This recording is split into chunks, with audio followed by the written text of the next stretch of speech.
Hello, Sherlock here with Elementary Airsoft. Got a lot to cover today, so let's go ahead and get into it right away.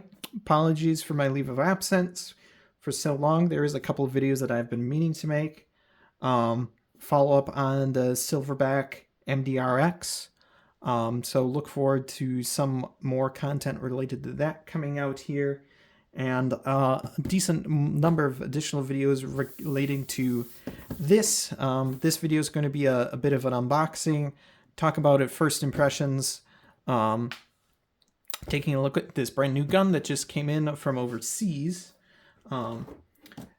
As with any of the stuff that I try and talk about for review or unboxing purposes, this has been purchased with my own money. My opinions are my own, and I won't hold back about issues or concerns or other stuff. I believe putting out honest opinions is important and valuable to anybody else who wants to look at the content. So without too much further ado, this is the WELLPRO WE23-X minigun. So when you say or hear the word well or even WELLPRO, my mind initially goes back to some of the cheaper bolt actions or, the cheap AEPs like the R7, which I think is the MP7, or the Scorpion VZ61 AEP clone, which I'd say like they're fine clones or whatever, but they're not particularly good or high quality. And WELLPRO in recent years has been sort of their rebrand or their high-end rebrand. It's really been turning out some pretty good or decent to good to better AGs, gas blowbacks and stuff, so that I feel like they're kind of being slept on a little bit, but they're really coming out with some pretty decent stuff. And I was honestly, this caught my eye when I was shopping online, and I'd seen enough for me to just Google it a little bit and find out a little bit of information. And honestly, seeing sort of one of the internal reviews or a couple of the bits of coverage that I've seen from, IWA in Europe, and or some of the early German reviews and Asian reviews, I was pretty excited. And in part why I wanted to do unboxing and some of the early other reviews here is there isn't as much info in English, and that's a gap that I see, or I was upset that I couldn't find, so I haven't. So I'm making some content here to hopefully help a couple other people along the way. So let's go ahead and get into it. Box, nothing fancy, no graphics anywhere on it, really, or info. There's just a couple labels. Inside we got a little Ziploc baggie with our documentation, chrono, a little chart on how to not shoot your eye out. Specs here, so this is the specs of the WE23-X, which is sort of the handled version of the minigun or microgun. And we have our specs here. You can pause and take a look at it, but really our highlight here is 3.95 kilos, 273 millimeter long inner barrels. It's got a 2300 or 2800 round mag. It's saying that it should shoot 320 to 340 FPS on .2s, and it can take 3-cell lipos. There's an exploded diagram on the other side.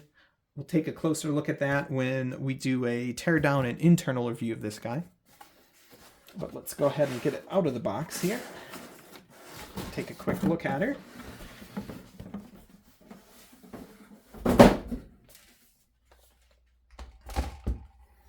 So there it is in all its glory. And we'll bring it a bit closer. Let's do a quick 360 spin. So, got a nice handle here, grip in the back. Just gonna, carry it like this. It's got ambidextrous selectors. By selector, I mean safe or fire. No adjustable rate of fire, anything fancy like that. Battery compartment here. Up top, has a decent sized silicone wire here, wired to DINs from the factory. Love to see that. When I put it in fire, here I'll just feel the trigger. Yeah, that's definitely a micro switch in there. It's not like a trigger sled sort of situation. Be curious if they have a FET in there or if they're using a micro switch that's properly rated for the amperage that would be going through the wires into the motor. There is also another little compartment back here. I think they kept this just as a design feature. There's no wires or anything here. You could potentially wire a second thing here. You'd want to be careful about that, or you could do some weird thing with being switchable batteries, but this is a much smaller area. Could carry some extra BBs, some snacks, some tools, something like that back there. We have our large detachable mag here on the bottom. There's a little button here up front, just push that in. Sort of front swings out, and then the back is sort of a pin that just slots in back here. So really simple. Mag holds 2,800 rounds. It's labeled here. There's windows so you can see how many rounds are in it, which is awesome. Construction. This is all supposedly nylon fiber. I do believe that it actually is nylon fiber. Looking at it, it has a bit of a different texture, different feel. It feels a little bit softer, but it could just be the texturing they went with on the mold. So here I have some polymer from the couple different sources here. So this is PTS's EPM1S, so they're short mag. So obviously the micro cell finish on this is a bit more coarse than the finishes on here. I definitely feel like this feels or seems like a bit nicer plastic, but this is still quite good. And in my opinion, the best still is like on the Magpul PDR. This is some of my absolute favorite polymer. It is just great. Silverback SRSs also have a really nice nylon fiber sock to them. But this doesn't seem to be quite on par, at least in terms of the feel. Durability, it might be. Time will tell a little bit on that, and after we field it, just another quick size comparison. So here we have an M4 carbine. Obviously, it's a very custom one, but it's still a carbine length. So it's almost as long as an M4 carbine. And then bust out our other guy here. So this is what's better than one minigun? Two miniguns. So I'm not an incredibly crazy person, but with the group I'm with, we imported two together. So I'm not fronting all of this personally. And this guy is a little bit longer. This is the WE23-X. So there's sort of two tiers. I'd group their guns into two tiers. There's like the super micro lighter weight micro guns, so they have shorter barrels. They have 1,200 round mags, and they have a different style hopup system in them. I think internally the rest of them is going to be the same. Moldings are a bit different, but they don't really have like the carry handle version. They're more engineered like this guy. So, you know, it's like handheld like this. They got one that straps under your arm, kind of Resident Evil style. And I forget what the third one is. I don't know why I can't think of it. As well as they have a cheaper Sportline version, which I think is coming out with Echo 1, where it feeds sort of in through the back or through the back middle of it. But I think these are sort of the, in my opinion, optimal size and weight for a minigun on the field. They got enough heft to them to feel like, you know, you're carrying around heavy weapons. They have 2,800 rounds in, you know, this nifty, really fast change mag system, which, by the way, you can also get spare mags for them, which here's one in the box. Also comes in nicely packed in foam. Doesn't tell you too much about it, but you can have multiple mags here. Really, in my opinion, you'd only maybe need one for a backup to swap to when one runs dry. The mags are really quick to change or refill from how they're set up. But let's go ahead and set this guy aside for now. Let's talk, or we'll keep them close together. Power on my scale. We'll talk length and weight and features real quick. So like overall, Overall length of the 23 Plus is almost 27 inches, sort of measured at its longest point, or 685 millimeters. Whereas our 23X is about just shy of 26 inches, or about 660 millimeters long. Both of them are sort of at our thickest point here, about 90 millimeters or 3.5 inches, sort of wide here. Obviously our 23X here with the big carry handle on the top, a little bit wider. Carry handle is about 6 inches wide, or 150 millimeters. Weights. So, okay, that's zeroed out. Pounds on the 23X, 8 pounds 9 ounces, or just over 8.5 pounds, or 1.3. Wait, that's ounces. 3.89 kilos. Our 23 Plus is 3.75 kilos, so it's actually lighter, even though it's longer, or 8 pounds 4 ounces. Talking about features, they feature slightly different handguards. This one's shorter. Both feature M-lock slots. This one's shorter. It's got the aggressive slant cut to it. Comes with Picatinny rails, the rail segments pre-attached. These are also polymer. There is a little bit of flex if I squeeze on this.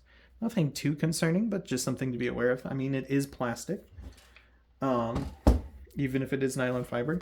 This guy has a much larger handguard, so it's sort of meant so you can hold it like this. I also potentially see this useful if you're like firing through a window out of a vehicle potentially, or something like that, where you might want something to physically brace the bottom on. Brace it up against a tree. It's going to prevent stuff from banging into your barrels as they rotate around. Also, how it's constructed, it seems to have a bit less flex. I don't know if it's just thicker or what. If it's just this big thick ring at the front, probably adds a fair bit of stability. But the carry handle, for practicality of, shooting from the hip, I think this is great. It has more of the classic minigun feel. This is more of like the weird microgun feel. I feel like it'd be really great if Well or somebody made a handle that could, pin into this quick to attach sling point. Which I guess there, talking about sling points, our 23X has two, one on either side of the top handle. There's none in the middle. There's one back here. So you just have your two loop points. You could carry a sling between these two, hang out your side or whatever. Would be pretty good with a 2-point sling, because these aren't super light.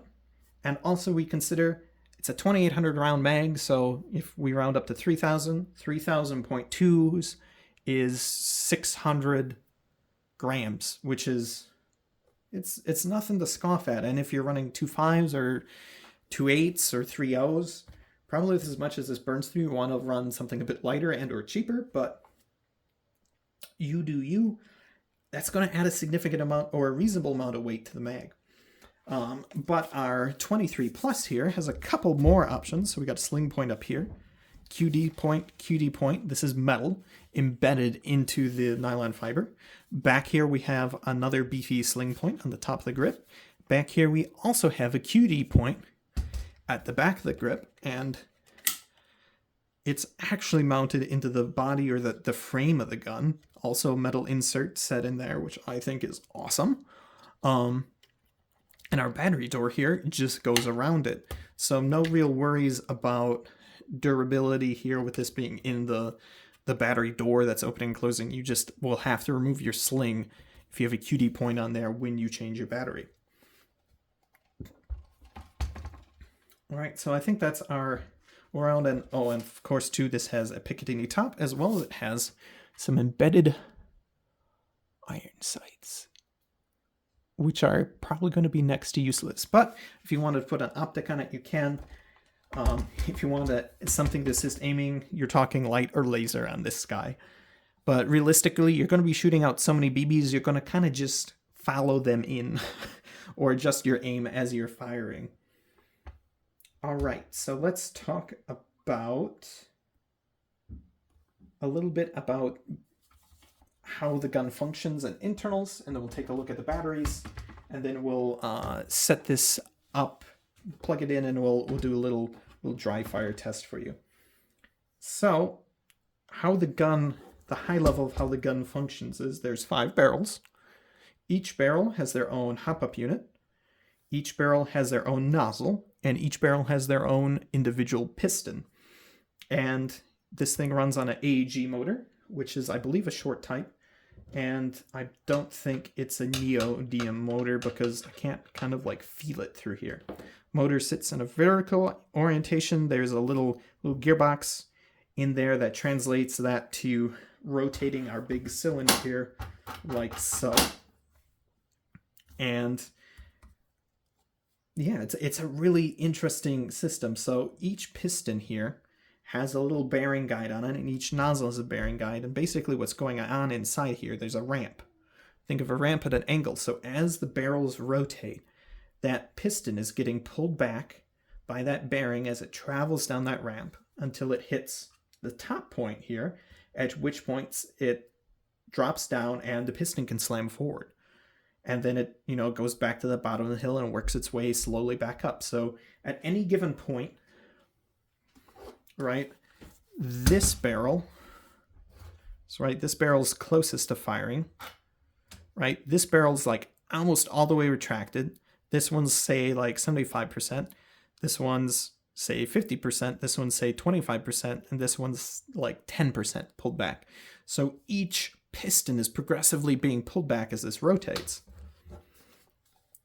And it's a really, from what I've seen of it and the exploded diagram, it's a really interesting, simple and or mechanical design. I believe it's the same thing, same style, more or less, that like the original, I think it was Kraft Apple Works made the original minigun that like ran on car batteries and used a really big motor on the side. And I believe the CA-133 Classic Army's microgun that runs on that's piston driven is a similar sort of ordeal internally as this. Like I said, we'll definitely go through and take a closer look at the internals, look at the barrels and accuracy and hop-ups and that, but that's just sort of high level how things work for now. I believe most of the internals here are from aluminum. We'll take a look and see if they're cast or machined. Nice aluminum barrels.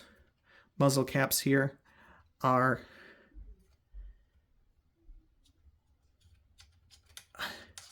these guys are 14mm counterclockwise threaded.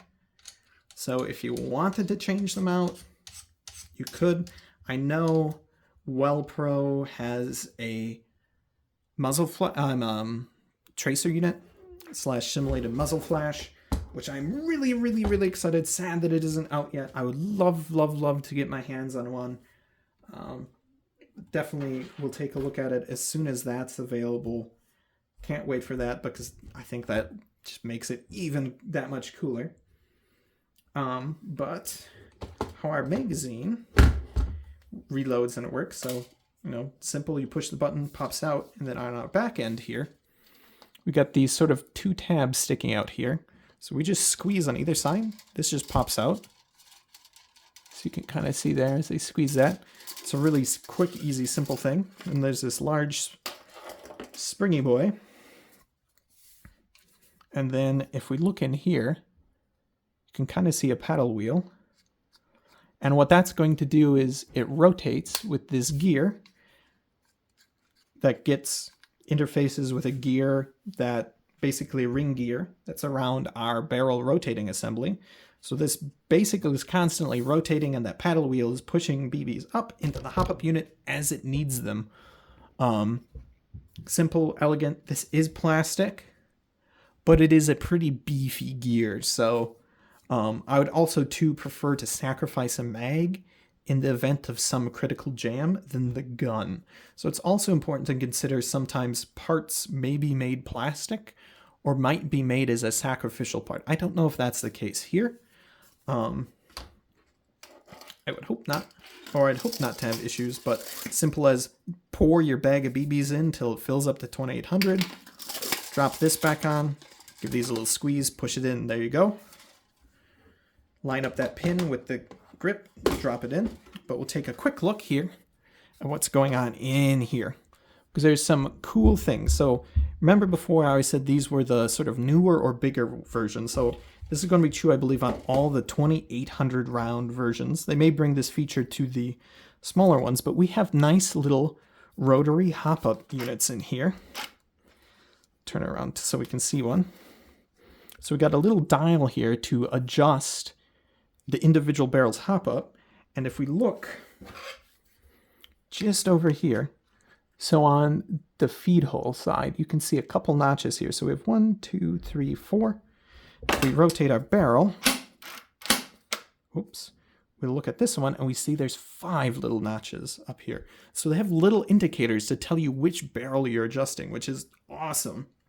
Once again, too, even the screws down here, I'm a weirdo who looks at and babbles about screws, is they also look a decent high quality one, which is excellent. Can drop our mag in. And 2 up front, there is, just notice this too, there's a little like lanyard point. I don't know if that's so you can, you know, maybe put a secure lanyard to here, so if you bump it on something, it doesn't drop off and get lost. I feel like you would notice that, but, or maybe on your gear, or you could put them on a carabiner clip, but then that's a lot of weight sort of just dangling around, but, you know, you do you. So that's that. We'll take a quick look at batteries. Fitment up here in this compartment. So, bust out my caliper. I'll just do this in millimeters. So our compartment width, so there's a little shelf in here, is about 28 millimeters by a max length of about 129, 130 millimeters. And our depth that we want to go beyond would be about 35 millimeters. So I have a couple different battery options here just to show you fitment. This is a 2-cell 1800 milliamp battery. That would fit here, even the 3-cell version of which is a bit wider, so you could fit potentially some brick styles. 1200 milliamp 3-cell buffer tube fits in there easy. Obviously our 2-cell would too. Honestly, you could put both the 3-cell and the 2-cell in there. You could potentially fit 2 of these guys in there if you're careful about where the wires are routed. Probably about the biggest battery they have that you could fit. This is a 2000 milliamp hour 25 to 50C buffer tube style battery, but it doesn't really fit in any of my buffer tubes. This fits in there just lengthwise. It's a bit longer, so it just has enough clearance to close. So you've got some good options there. Now take a quick look at our 23 Plus, where you might be worried because they go in the pistol grip part here. I don't know if you call it pistol grip, chainsaw grip. But this is significantly longer than our 23X. I'm going to stick my big ruler in here. So we're talking 125 millimeters long, or 4 3/4 inches long. And then there's a lot of height in here too, which is really awesome. So if we put in our 3-cell buffer tube, it looks like you could fit an entire second 3-cell buffer tube in there, obviously sort of depending on how you route the wires, but you know, that's a pretty ample space in the grip. Not sure what efficiency on our batteries is going to be, and just to show too, you could also put like some of the brick style batteries in here too, and or easily widthwise, we could also fit a 3-cell version of this 1800 milliamp hour battery. So you have some decent options. You may, if you want more energy storage, you may have to look around or go to potentially like an RC car battery or something that isn't as much of an airsoft standard battery size. There you go. So now I'm sure what everyone wants to see or hear is how the gun sounds like when firing. So I'm going to start out with a 2-cell. The manual, or the manual sheet, which doesn't even tell you like how to load it or anything, which I think is kind of a shortcoming on their part. But that says is you can use 3 cells, but we'll start with the slower one. So just because this was chrono to the factory, I'm going to be making sure that I'm pointing this and firing this away from me in a safe direction or at a safe target, or target that would be safe if there's something to fire. Given that this is a rotary Gatling gun mechanism, this mechanism, I believe, can hold a lot of BBs in it still. So you want to be very careful and always treat it as if it was loaded. Even when your mag's out, it can hold BBs in there and or still have ones chambered or, queued up to fire in the next barrels. So you'll definitely, if you want to fully clear it, you will want to make sure you fire it with the mag out a decent bit before storing it or doing anything else with it. But 2-cell, this is a 25 to 50C battery.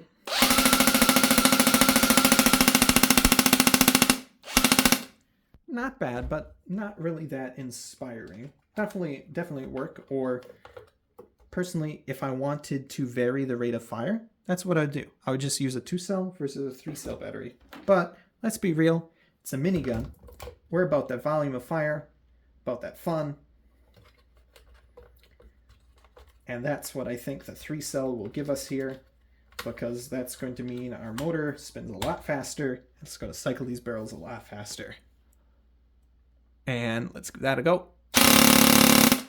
Oh yeah, that's what it's about. You can actually feel a little bit of momentum when you let go of the trigger too, of all the inertia that's in this whole barrel unit rotating. There's a little bit at the start and the tail end. It does a little bit of rotational wiggle. So it might throw your accuracy off if you're trying to be super accurate with it, but it's a fun sound. I can tell already that this is going to be a very fun gun. Now, to touch real quick, some final thoughts. Very excited to play with this, to mess with this. Videos in the pipeline. Probably pretty much right after this, I'll try and have out a bit of a shooting test with it, talk about or show how to adjust the hop-ups, or how I'm going to go about adjusting the hop-ups, sort of to help dial them in a little bit. But this does shoot, technically just under a joule, I think, with the around 310-ish that it was chronoing at factory. But where some people might scoff at that, I kind of think that that's okay. This is a gun that's shooting, 40, 50 RPS. We don't want to murder people. And realistically, this is a gun that I look at, it's for fun, right? The grin that it gets when just holding a heavy weapon like this and the rotating barrels and that sound, I think that's what it's all about. And I think Well has done, at least initially, a pretty good job at bringing a nice quality, seemingly durable product at a affordable price point that looks like it's just going to be a hell of a lot of fun. And you don't need to hurt people. I do believe they might have in the pipeline even bigger or heavier ones that would shoot, more past a joule, so more like a rifle range, so like a 400 FPS gun, but I'm not certain there. Don't quote me on that. But really, this seems like an excellent combo, sort of like weight, size, having a nice big mag, quick change mag. There's so many really good things about it.